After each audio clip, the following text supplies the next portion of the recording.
Après avoir soufflé le chaud en novembre, les banques centrales, sans grande cohérence, soufflent le froid en décembre, décalant de quelques mois l'espoir d'une stabilisation puis d'une baisse des taux d'intérêt.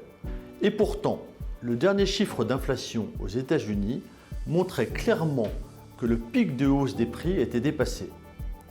Mais la Réserve fédérale pense que l'économie américaine est encore trop résiliente et que les tensions persistantes sur le marché du travail rendent impossible à ce jour une stabilisation des salaires. L'objectif de 2% d'inflation est encore trop lointain et ne justifie pas un changement de politique monétaire. La Réserve fédérale compromet donc les espoirs des investisseurs quant à une fin prochaine du cycle de hausse des taux. En toute logique, les taux longs américains ont repris leur ascension et les actions ont rechuté. En Europe, Christine Lagarde adopte également un ton très offensif, loin des attentes récentes des marchés. 2 hausses des taux de 50 points de base sont d'ores et déjà prévues pour février et mars 2023. La situation économique en Europe est inégale selon les pays, mais la résilience plus importante que prévue de la croissance permet ce revirement inattendu.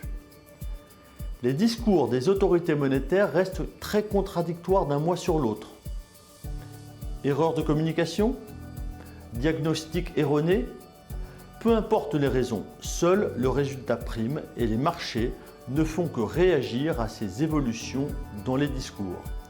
D'où une accumulation de faux départs suivis de rechutes éprouvantes. Ce dernier épisode vient clôturer une année 2022 difficile, marquée par le retour d'une inflation oubliée depuis des décennies et par une hausse des taux brutale et rapide.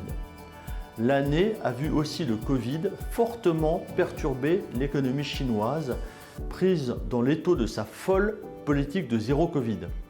La décision récente du pays de sortir de ce dogme très impactant est une bonne nouvelle pour l'économie, mais aussi pour l'inflation mondiale.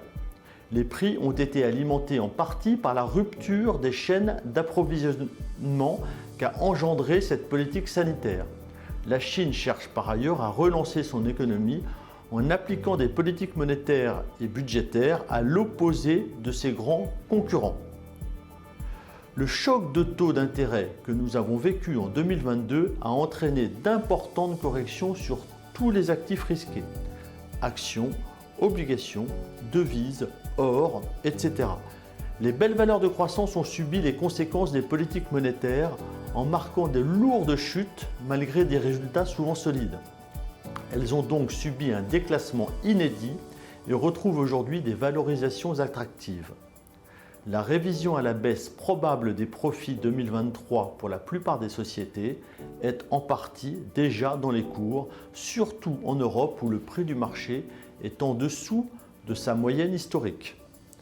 Ces facteurs représentent de premiers espoirs nécessaires mais pas encore suffisants pour 2023. Les taux d'intérêt resteront à court terme le principal catalyseur des marchés obligataires et actions. La responsabilité des banques centrales est donc importante et nous espérons qu'elles feront preuve de plus de cohérence dans les mois qui viennent.